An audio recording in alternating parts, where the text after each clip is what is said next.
The Poem of the Man God. The third year of the public life. Chapter 372. Preparation Day at the Temple. 31st of January, 1946. Jesus enters the temple, and from his very first steps in it, one easily understands the evil disposition of minds towards the Nazarene. They leer at him and give orders to the temple guards to watch the disturber, and they give them in public, so that everybody may hear and see. They shout coarse, scornful words at those who are with him, and deliberately push the apostles. In short, their hatred is such that the manners of the wonderful Pharisees, scribes, and doctors are coarse beyond comprehension, and they do not realize, blinded as they are with malice, that their behavior disgraces them also as human beings. Jesus passes by calmly, as if their attitude did not concern him. And whenever he sees any important person who either by sacred rank or power belongs to the ruling class of the Jewish world, he is the first to greet him. And if that person does not greet in return, Jesus does not change his attitude. When he looks away from such proud people, and he sees one or more of the many humble people around him, his face brightens with a very gentle smile. And there are many of the beggars and sick people whom he gathered together yesterday, and who, through their unexpected good luck, are now in a position to celebrate Passover, as perhaps they had not done for years, and who have spontaneously formed groups, and are now going to buy the lambs to be sacrificed. And the poor wretches look so happy, as they are now just like everybody else, both with regard to their clothes and their means. And he stops and kindly listens to them, to their resolutions, to their amazing stories, to their blessings. Old people, children, widows, people sick yesterday, now cured, miserable, ragged, starving, forlorn yesterday, today, glad and happy to be like all other men in the days of the great feast of the unleavened bread. Jesus is greeted, accompanied and followed by a variety of voices, from the silvery ones of children to the trembling voices of old people. And between those two extremes, there are the timid voices of women. Kisses rain upon his garments and his hands, and Jesus smiles and blesses, whilst his enemies, who are as livid with anger as he is bright with peace, chafe with powerless rage. I hear scraps of conversation. You are right, but if we lifted a finger, they, and the Pharisee points at people pressing round Jesus, would tear us to pieces. Just imagine, he gathered us together, he fed us, he gave us clothes and cured us, and many have found work and help through his rich disciples. But in actual fact, everything came from him. May God always save him, says a man who probably yesterday was ill and a beggar. No wonder. That is how the rebel bribes people and stirs them against us, says a scribe, threateningly, speaking to a colleague. One of his disciples took my name, and she told me to go to her after Passover, because she will take me to her property at Bethel. Do you realize what that means? She will be taking me and my children, so I will be working. It is a pleasure to work when one is protected and safe, and my Levi will not break his back working in the fields. The lady who is taking us on will employ him in the rose gardens. It will be a pastime, I say. May the Eternal Father grant glory and welfare to his Messiah, says the widow from the plain of Sharon, to a well-to-do Israelite woman who was questioning her. "Oh, and could I not help? Are you all settled? You who were gathered together yesterday?" asks the wealthy Israelite. "No, we are not, woman. There are still some widows with children and some men. I would like to ask him whether he would allow me to help him. Call him." "I dare not." "Go, Levi, and tell him that a woman wishes to speak to him." The boy runs away and informs Jesus. In the meantime, a Sadducee ill-treats an old man who is lecturing in the middle of a crowd from beyond the Jordan, and is singing the praises of the Master of Galilee. The old man defends himself, saying, "Am I doing anything wrong? Did you want to be praised? All you had to do was do what he does. But you, may God forgive you, you despise poverty and old age, instead of loving them, because you are a false Israelite, as you do not respect Deuteronomy by having mercy on the poor." Do you hear that?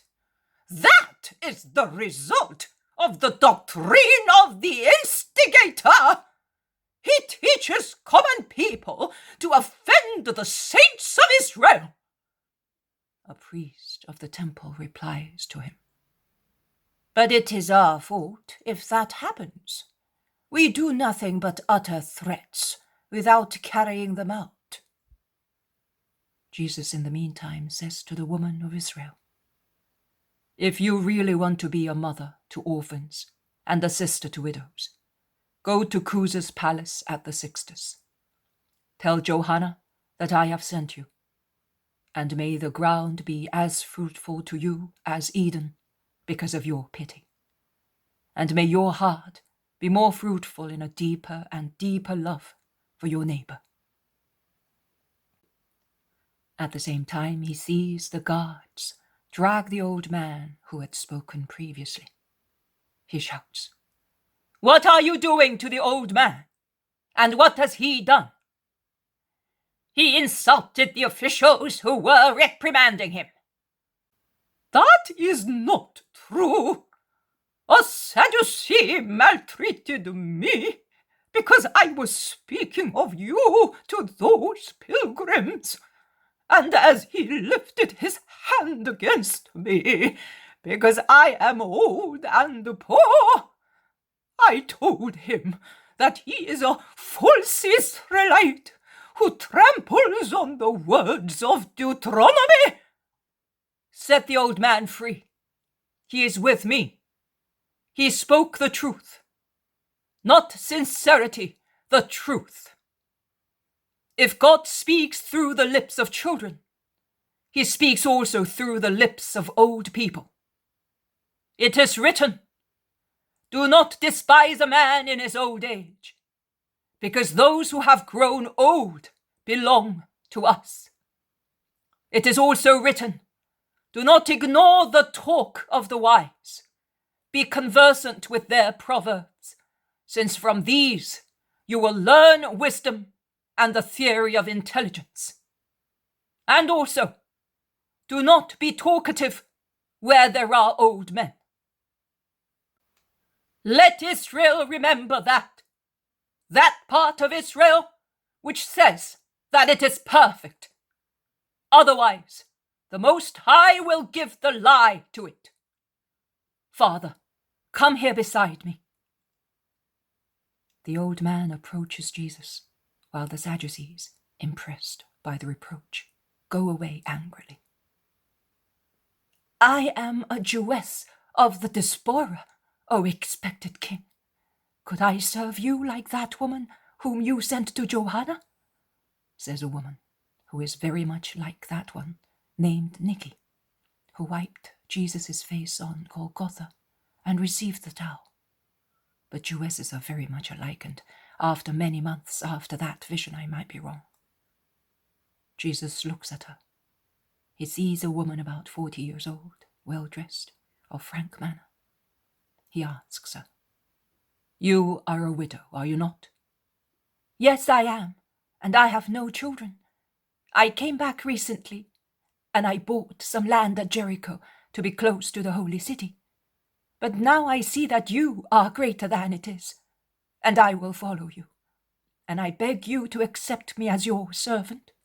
I heard of you from your disciples, but you exceed what they told me." "All right, but what do you want exactly?" "To help you with the poor people, and make people love you and know you as best I can. I know many people in the colonies of the diaspora, as I used to follow my husband in his business. I have means, but I need little for myself. So I can do quite a lot, and I am anxious to do much for your sake, and to pray for the soul of him who married me 20 years ago, and who was my loving companion until he breathed his last. He told me when he was dying, he seemed to prophesy, 'When I am dead, deliver this flesh of mine, which loved you, to the tomb, and go back to our country. You will find the promised one. Oh, you will see him. Look for him and follow him. He is the Redeemer and the Reviver, and he will open the door of life to me. Be kind and help me to be ready when he will open heaven to those who have no debts with justice, and be good in order to deserve to meet him soon. Swear that you will do so, and that you will turn the unfruitful tears of widowhood into active strength. Follow the example of Judith, my darling, and all the nations will know your name. My poor husband, I ask you only to take cognizance of me." "I will know you as a good disciple. You may go to Johanna as well, and may God be with you." As busy as bees, Jesus' enemies attack him once again, while he is making his way to the enclosure of the temple, after he has sacrificed his lamb, and has waited for those of the disciples to be sacrificed, in order to have enough for everybody. "When are you going to stop posing as a king? You are not a king, and you are not a prophet. How long do you intend to trespass on our kindness? You sinner, rebel, and cause of evil to Israel. How many times have we to tell you that you have no right to act as a rabbi in here?" "I came to sacrifice a lamb. You cannot forbid that. In any case, I would remind you of Adoniah and Solomon." "What have they got to do with it? What do you mean? Are you Adoniah?" "No. Adoniah made himself king by fraud, but wisdom was watching and advising, and Solomon only became king. I am not Adoniah. I am Solomon." "And who is Adoniah?" "All of you." "Where? How can you say that?" "With truth and justice." "We comply with the law, with every point of it. We believe in the prophets and—" "No, you do not believe in the prophets. They mention me, but you do not believe in me. You do not comply with the law. It prescribes just deeds, which you do not do. Even the offerings which you come here to make are not honest. It is written, 'The sacrifice of an offering unjustly acquired is a mockery.' It is written, 'The Most High takes no pleasure in offerings from wicked people. He pays no attention to their offerings. Multiplying sacrifices will not gain his pardon for sin.' It is written, offering sacrifices from the property of the poor, is as bad as slaughtering a son before his father's very eyes. That is what is written, Johanan. It is written, a meager diet is the very life of the poor. He who withholds it is a man of blood. That is what is written, Ishmael. It is written, a man murders his neighbor if he robs him of his livelihood.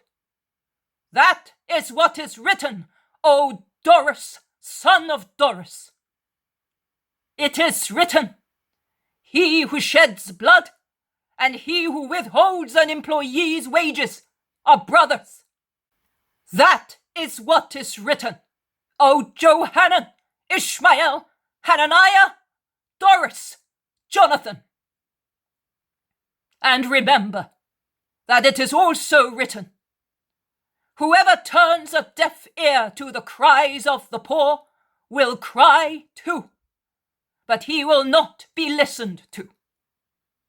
And you, Eleazar, Ben Annas, remember and remind your father that it is written, let my priests be holy. They must not allow themselves to be contaminated for any reason whatsoever. And you, Cornelius, had better know that it is written, anyone who curses father and mother must die. And death is given not only by the executioner. A more severe death awaits those who sin against their parents, the eternal, dreadful death. And you, Ptolemy, remember that it is written, he who practices magic will be exterminated by me. And you, Sadok, golden scribe, remember that between an adulterer and his procurer of adultery, there is no difference in the eyes of God, and that it is written that he who swears falsehood will be devoured by everlasting flames.